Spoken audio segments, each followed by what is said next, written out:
Hello students, welcome to online English classes. और आज हम पढ़ेंगे बेटा और first chapter the third level by Jack Finney. Jack Finney बेटा एक अमेरिकन ऑथर थे। His best known works are science fiction and thrillers. Thrillers होते हैं बेटा ए सस्पेंसफुल एडवेंचर स्टोरी और प्ले और मूवीज। जैक फिनी बेटा नॉवेलिस्ट और शॉर्ट स्टोरी राइटर थे। इनकी कुछ शॉर्ट स्टोरीज हैं like the third level, I am scared, the widow's walk, breakfast in bed. Novels हैं the body snatchers, time and again, the night people. ये इनकी novels हैं।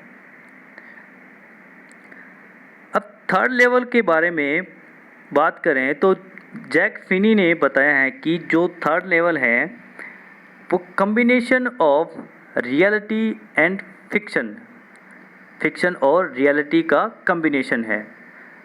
It also expresses man's desire to escape from the realities of life। और इसमें central character हैं वो हैं Charlie. Charlie is the central character.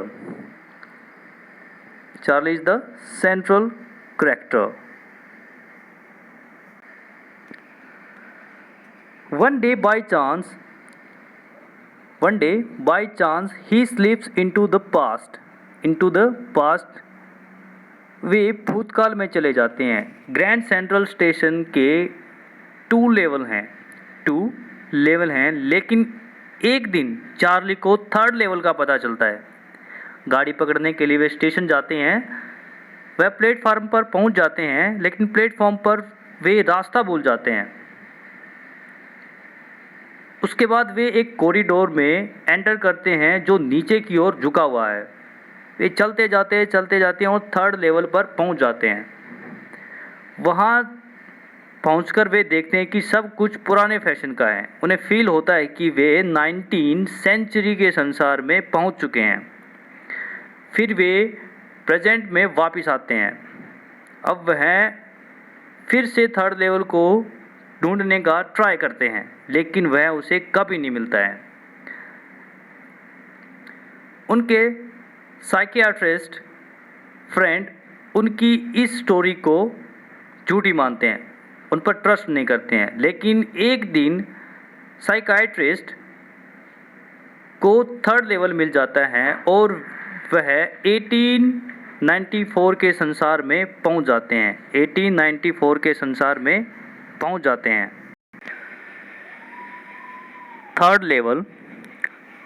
The third level तीसरा स्तर by Jack Finney. Before you read, have you ever had any curious experience which others find hard to believe?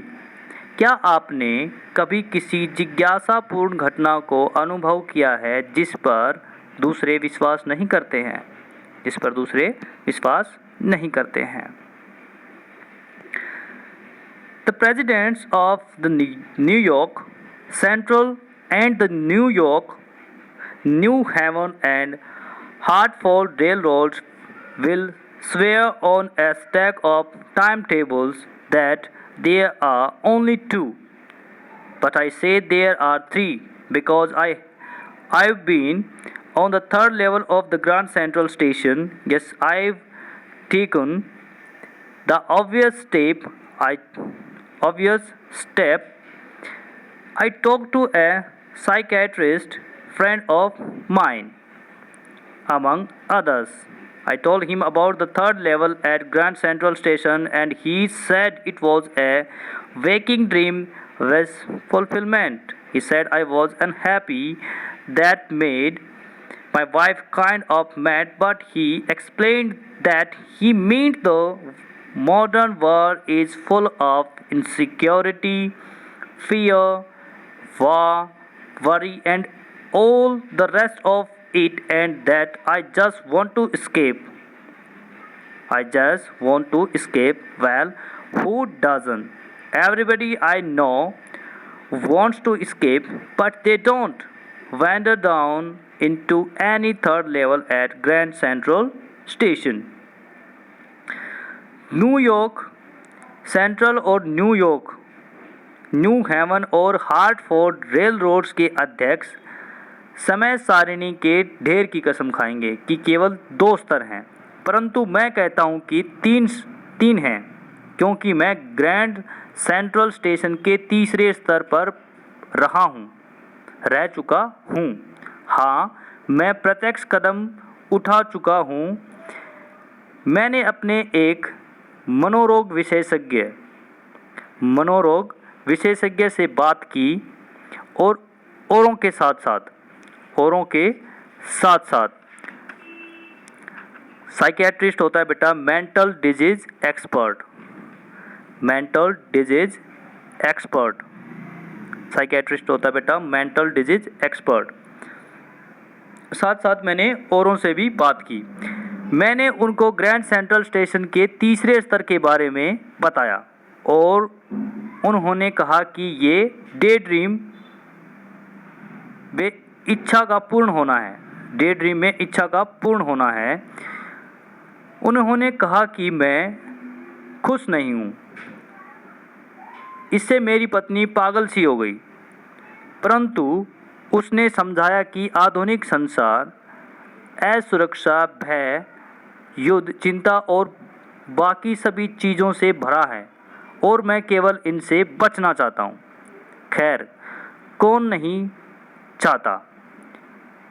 हर कोई जिसे मैं जानता हूँ बचना चाहता है, परंतु वे ग्रैंड सेंट्रल स्टेशन के तीसरे स्तर पर नहीं घूमते।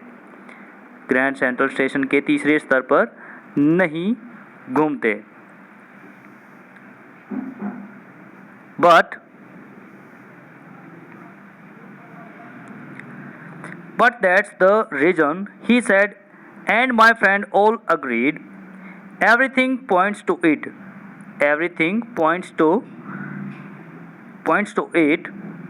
They claimed my stamp collecting, for example, that's a temporary refuge from reality. Well, maybe, but my grandfather didn't need any refuge from reality.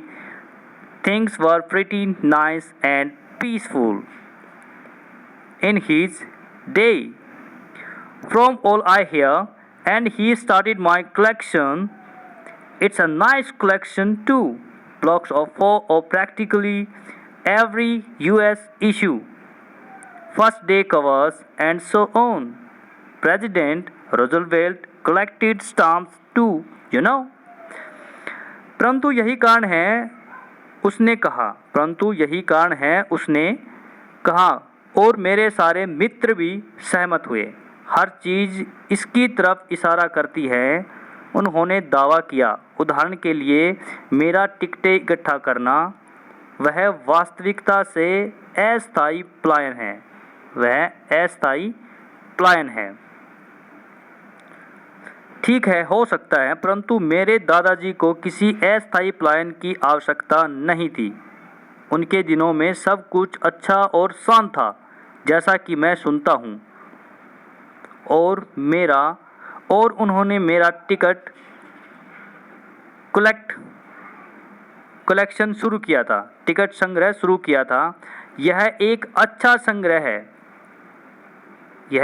संग्रह भी है। व्यावहारिक रूप से हर एक यूएस इशू के 4 ब्लॉक, पहले दिन के कवर आदि। तुम जानते हो, राष्ट्रपति रूजवेल्ट भी टिकटें इकट्ठी करते थे।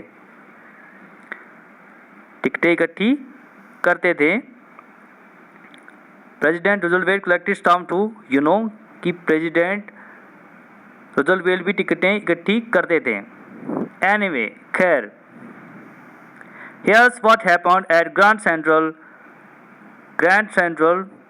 One night last summer, I worked late at the office. I was in hurry to get uptown to my apartment. So I decided to take the subway from Grand Central because it's faster than the bus. Faster than the bus. Grand central पर यह हुआ, पिछली गर्मियों में एक रात मैंने office में देर तक काम किया। मैं अपने अपार्टमेंट में फ्लैट में जाने की जल्दी में था, इसलिए मैंने ग्रांड सेंट्रल से सबवे पकड़ने का फैसला किया क्योंकि यह बस से तेज है। Now I don't know why this should have happened to me. I'm just an ordinary guy named Charlie, 31 years old, and I was wearing a tan gabardine suit and a straw hat with a fancy band. I passed a dozen men who looked just like me, and I wasn't trying to escape from anything.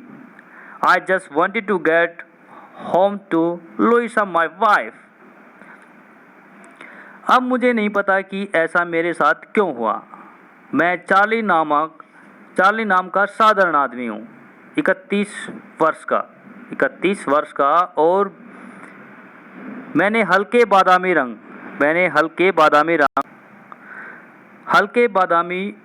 रंग की गैबर्डीन का suit, straw hat पहन रखा था जिस पर फैशनदार पट्टी थी। मैं दर्जन भर लोगों के पास से गुजरा जो मेरे जैसे लगते थे, और मैं किसी चीज़ से बचकर भागने का प्रयास नहीं कर रहा था। मैं तो केवल घर पर पहुंचना चाहता था, अपनी पत्नी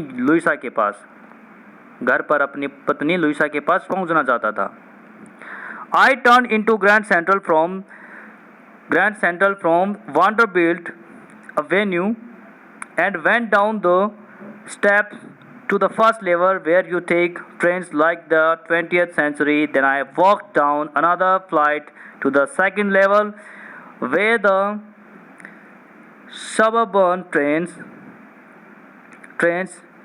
leave from, ducked into unarched doorway heading for the subway, and got lost.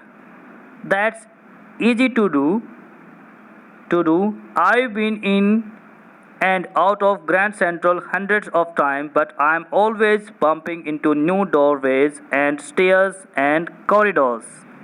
Once I got into a tunnel about a mile long and came out in the lobby of the Roosevelt Hotel. Another time I came up in a office building on 46th Street, 3 blocks away.